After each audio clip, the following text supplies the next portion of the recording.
Hello students, আমি হিমাদ্রি আর তোমরা দেখছো স্মার্ট লার্নিং উইথ হিমাদ্রি আর new way of learning. Students, আজকে আমরা মডেল অ্যাক্টিভিটি টাস্ক ক্লাস 10 এর ম্যাথের পেপার সলিউশন করব। চলো, প্রথম প্রশ্ন কি আছে? ax plus bx ax square plus bx plus c equal to 0 সমীকরণের বীজদ্বয় সমান হওয়ার শর্ত কি? তোমরা জানো এটা একটা দ্বিঘাত সমীকরণ। এই দ্বিঘাত সমীকরণের বীজদ্বয় কতগুলো বীজ থাকে? দুটো বীজ থাকে। এই দ্বিঘাত সমীকরণের বীজগুলো কেমন হবে তা জানতে আমাদের একটা রাশিমালা ব্যবহার করা হয়। এই রাশিমালাটাকে বলা হয় নিরূপক। এটা যখন 0 হবে তখন কি হয়? বীজদ্বয় সমান। আবার এটা যখন গ্রেটার দেন 0 হবে তখন সেটা কি হবে? বীজদ্বয় অসমান বাস্তব এবং অসমান। এবং যখন এটা লেস দেন 0 হবে তখন হবে কি? কাল্পনিক অসমান এবং কাল্পনিক অবাস্তব। তাহলে ax square plus bx plus c equal to 0 সমীকরণের বীজদ্বয় সমান হওয়ার শর্ত কি? শর্তটা হলো b square minus 4ac equal to 0। b square minus 4ac equal to 0। দেখো পরের কোশ্চেন কি আছে? 2 নম্বরটা দেখো। একটি বৃত্তের ব্যাসার্ধের দৈর্ঘ্য 10 সেমি, ওই বৃত্তের একটি জ্যায়ের দৈর্ঘ্য 12 সেমি হলে বৃত্তের কেন্দ্র থেকে জ্যায়ের দূরত্ব কত? দেখো এই টাইপের অঙ্কগুলো করার সময় সবসময় একটা ছবি এঁকে নেবে। এটা বৃত্তের যে কোনো একটা জ্যা, এটা মনে করি এটা কত? 12 সেমি। এই পুরোটা 12 সেমি। এটা কেন্দ্র থেকে যে কোনো পরিধির উপর যে কোনো বিন্দু যোগ করলে আমরা কি পাই? ব্যাসার্ধ। বলেছে বৃত্তের কেন্দ্র থেকে জ্যায়ের দূরত্ব, অর্থাৎ কেন্দ্র থেকে জ্যায়ের উপর লম্ব দৈর্ঘ্যটাই হলো কেন্দ্র থেকে জ্যায়ের দূরত্ব। এই দূরত্বটা আমাদের বের করতে হবে। এইটা দেওয়া আছে, ব্যাসার্ধ দেওয়া আছে 10 সেমি। ওই বৃত্তের এই যে ব্যাসার্ধ দৈর্ঘ্য 10 সেমি আর হচ্ছে জ্যায়ের দৈর্ঘ্য 12 সেমি। তাহলে এটা টোটালটা 12। আমরা উপপাদ্য করেছি যদি কেন্দ্র থেকে জ্যায়ের উপর লম্ব টানা হয় সেটা কি করে? জ্যাকে সমদ্বিখণ্ডিত করে। অর্থাৎ এটা যদি পুরোটা 12 হয় তাহলে এটা 6, এটা 6, এটা 6, এটা 6, এটা 6, এটা 6। ঠিক আছে? তাহলে দেখো এটা লম্ব, অর্থাৎ এটা 90 ডিগ্রি। এটা তাহলে অতিভুজ, এটা লম্ব। আর এটা যদি ভূমি হয়, অর্থাৎ এটা যদি একটা সমকোণী ত্রিভুজ হয় তাহলে এটা লম্ব, এটা ভূমি, এটা অতিভুজ। তাহলে আমরা সমকোণী ত্রিভুজের ক্ষেত্রে জানি লম্ব স্কয়ার যুক্ত ভূমি স্কয়ার সমান কি হয়? অতিভুজের স্কয়ার। সেখানে বসিয়ে দাও। লম্বটা জানা নেই, লম্বটা বের করতে হবে। লম্ব স্কয়ার ভূমি স্কয়ার মানে এখানে 6 স্কয়ার, অতিভুজ স্কয়ার এখানে 10 স্কয়ার। তাহলে লম্ব স্কয়ার কত হবে? লম্ব স্কয়ার সমান 10 স্কয়ার 100, আর এই 6 স্কয়ারটা ওইদিকে গেলে -6 স্কয়ার অর্থাৎ 36। তাহলে লম্ব সমান কত হবে? লম্ব সমান √100 থেকে 36 বাদলে 64 অর্থাৎ 8। তাহলে হচ্ছে বৃত্তের কেন্দ্র থেকে যার দৈর্ঘ্য কত? দূরত্ব কত? 8 সেমি। 8 সেমি।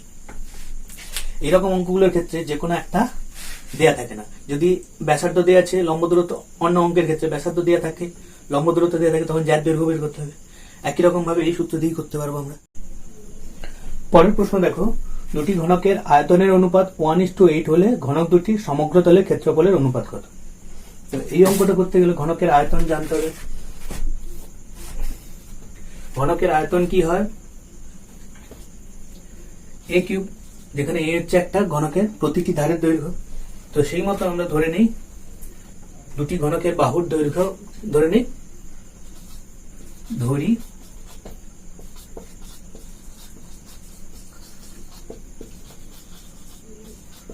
দুটি ঘনকের বাহুর দৈর্ঘ্য সমান a1 ও a2 একক, বা a আর b একক। তাহলে শর্ত অনুসারে কি হবে? শর্ত অনুসারে a cube by b cube সমান 1/8, বা কি করতে পারি? a by b whole cube সমান এখানে 1/2 এর হোল কিউব, বা a by b equal to 1/2। এবার দুটি ঘনকের সমগ্র তলের ক্ষেত্রফলের অনুপাত।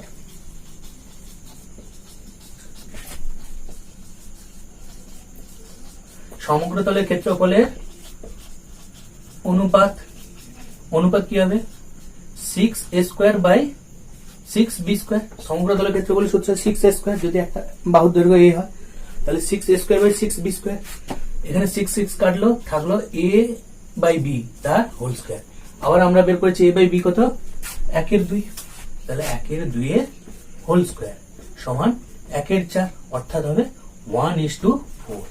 তাহলে দুটি ঘনকের যদি আয়তনের অনুপাত 1:4 হয়, তাহলে তাদের সমগ্র তলের ক্ষেত্রফলের অনুপাত হবে 1:4।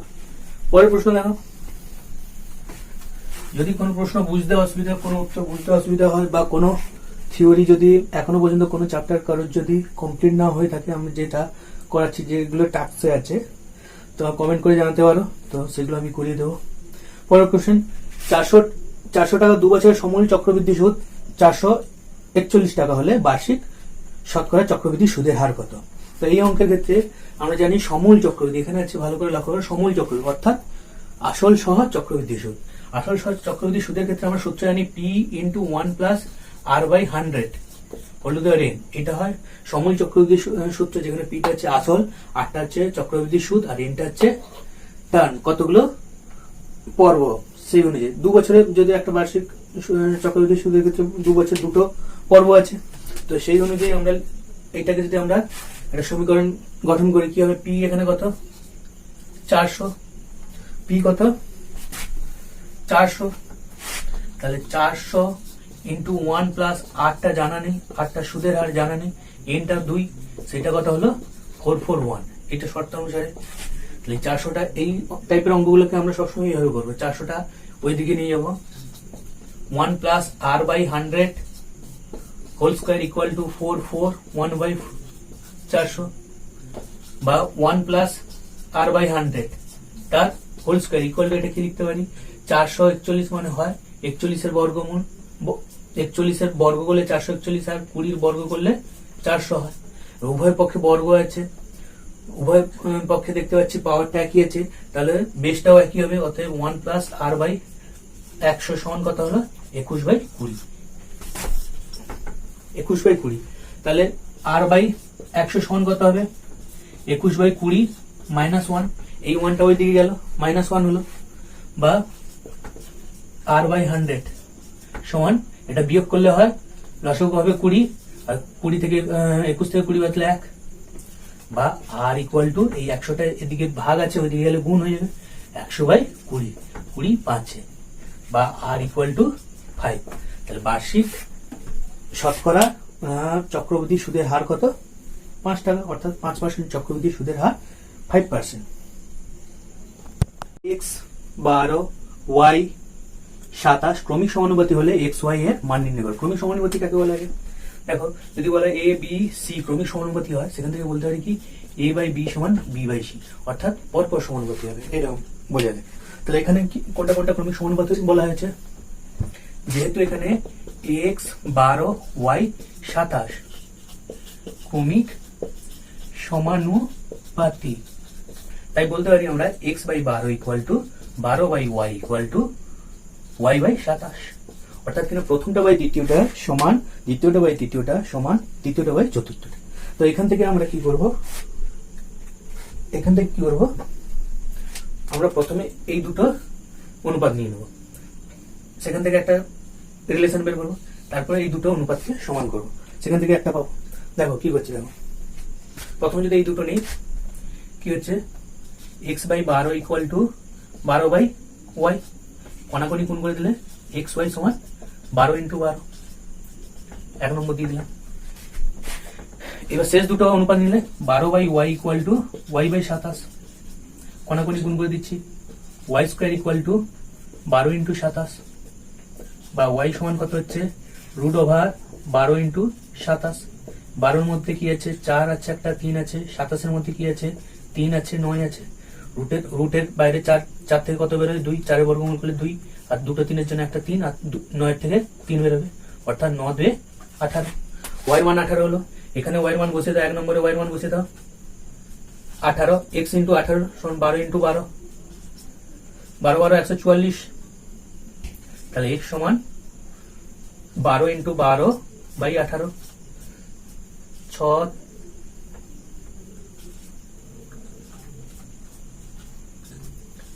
8, কত হচ্ছে 8। ঠিক আছে, পরের কোশ্চেনটা দেখো। পরের কোশ্চেনটা দেখো,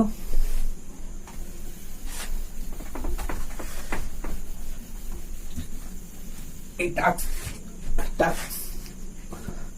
পরের কোশ্চেনটা দেখো, একটি ঘনকের প্রতিটি ধারের দৈর্ঘ্য 50% বৃদ্ধি পেলে ঘনকটি সমগ্র তলের ক্ষেত্রফল কত বৃদ্ধি পাবে? ঘনকের প্রতিটি ধারের দৈর্ঘ্য 50% বৃদ্ধি পেয়েছে। ধরি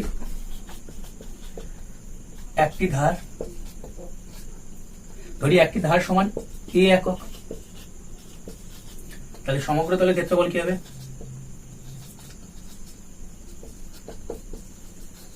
সমগ্র তলের ক্ষেত্রফল 6a স্কয়ার বর্গ একক। 50% বৃদ্ধির পর সমগ্র, একবার করে দিচ্ছি, সমগ্র তলের ক্ষেত্রফল কি হবে? 6 ইন্টু এই বাহুটা তখন কি 50% বৃদ্ধি পেয়েছে, a ছিল, a থেকে 50% বৃদ্ধি পেলে এর a ছিল, a থেকে 50% বৃদ্ধি পেয়েছে, তার মানে a প্লাস 50/100 বৃদ্ধি পেয়েছে বলে যোগ হয়েছে, কাটাকাটি করলে 2, তাহলে a প্লাস a/2 অর্থাৎ হবে 3a/2। তাহলে একবার লিখে দিচ্ছি 3a/2 তার হোল স্কয়ার বর্গ একক কত হচ্ছে? 6 ইন্টু 9 a স্কয়ার বাই 4 বর্গ একক। তাহলে বৃদ্ধি কি, কতটা বৃদ্ধি হচ্ছে ভালো করে লক্ষ্য করো। বৃদ্ধি সমান কি হচ্ছে? ছিল কত আগে? 6a স্কয়ার, এখন হলো কত? 9/4 ইন্টু 6a স্কয়ার। যদি 6a স্কয়ার কমন নিয়ে নিই কি হচ্ছে? 9/4 6a square minus 6a square, কারণ এটা বৃদ্ধির পর বেড়েছে, এটা থেকে আগেরটা বাদ দিতে হবে। তাহলে 6a স্কয়ার কমন নিয়ে নিলে 9/4 মাইনাস 1, তাহলে 6a স্কয়ার ইন্টু 5/4 বর্গ একক। 9/4 থেকে একবার দিলে 5/4 হয়, তাহলে এত বর্গ একক বৃদ্ধি পেয়েছে। তাহলে এটা শতকরা বৃদ্ধি কত হবে? তাহলে এখান থেকে শতকরা বৃদ্ধিটা কত হবে? এই সমগ্র তলের ক্ষেত্রফলে কত বৃদ্ধি পাবে? শতকরা বলেনি যদি এখানে, এটা বৃদ্ধি, যদি শতকরা বৃদ্ধি বের করতে হয়, শতকরা বৃদ্ধি কি হবে? কি হয় বৃদ্ধি, যদি শতকরা বৃদ্ধি বলা থাকে, কোশ্চেনটা একটু দেখে নেবে, বৃদ্ধি বাই আগে যেটা ছিল ইন্টু 100%। তাহলে এটা কাটলো, আর 4 আর এটা কাটলে 25 হলো কত? 125। বৃদ্ধিটা কত হয়েছে? 125%। ঠিক আছে, আজকের শেষ কোশ্চেন। কোশ্চেনটা হচ্ছে একটা সমাধান করো। 2x plus 1 plus 3/2x plus 1 equal to 4। আমাদের এই সিরিজে অন্যান্য বিভিন্ন ক্লাসেরও মডেল অ্যাক্টিভিটি টাস্ক আছে, ডেসক্রিপশনে লিংক দিয়ে থাকবে, যদি প্রয়োজন হয় দেখতে পারো। আর কমেন্ট করে জানিও কোনো অসুবিধা থাকলে, কোনো অঙ্ক থাকলে কমেন্টে পাঠাতে পারো। দেখো এই অঙ্কটা দেখো, লসাগু 2x plus 1। দেখো এর নিচে 1 আছে, এর সঙ্গে এটা গুণ হয়ে যাবে, গুণ হয়ে গেলে 2x plus 1 এর হোল স্কয়ার, একই জিনিস আছে বলে হোল স্কয়ার হয়ে গেল, প্লাস 3 ইকুয়াল টু 4, বা হোল স্কয়ারের সূত্রে ভেঙে দিলে 4x square plus 4x plus 1 a square plus 2ab plus 1 plus b square plus 3 সমান হবে 2x প্লাস 1 ইকুয়াল টু 4। বা কণাগণি গুণ করে দিচ্ছে, এর নিচে 1 আছে, বজ্র গুণ করছি, কণাগণি গুণ করছি, 4x square plus 4x plus 4 equal to 8x plus 4। দেখো উভয় পক্ষে প্লাস 4 আছে, দুটো কেটে যাবে, 4টা ওই দিকে গেলে কেটে যাবে। তাহলে এবার সংখ্যাগুলোকে একদিকে করছি, 4x square plus 4x minus 8x equal to 0 plus 4x square minus 4x equal to 0। আমরা যদি 4x কমন নিয়ে নিই তাহলে পড়ে থাকে x মাইনাস 1 ইকুয়াল টু 0। দেখো দুটো সংখ্যার যদি গুণফল শূন্য হয় তাহলে আমরা বলতে পারি কি হয় 4x ইকুয়াল টু 0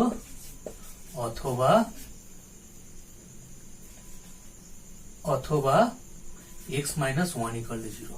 তাহলে এখান থেকে কি পাবো? x ইকুয়াল টু 0, এখান থেকে কি পাবো? x সমান 1। অতএব নির্ণেয় সমাধান x সমান 0 আর x সমান 1। ঠিক আছে, চ্যানেলটাকে সাবস্ক্রাইব করো আর বন্ধুদের মধ্যে শেয়ার করো। আর কোন চ্যাপ্টারের প্রয়োজন হলে, বুঝতে অসুবিধা হলে, বা কোনো চ্যাপ্টার যদি করাতে হয় বা চ্যাপ্টার যদি ক্লাস চাও, কোন চ্যাপ্টারের ক্লাস চাও, কমেন্টে জানিও।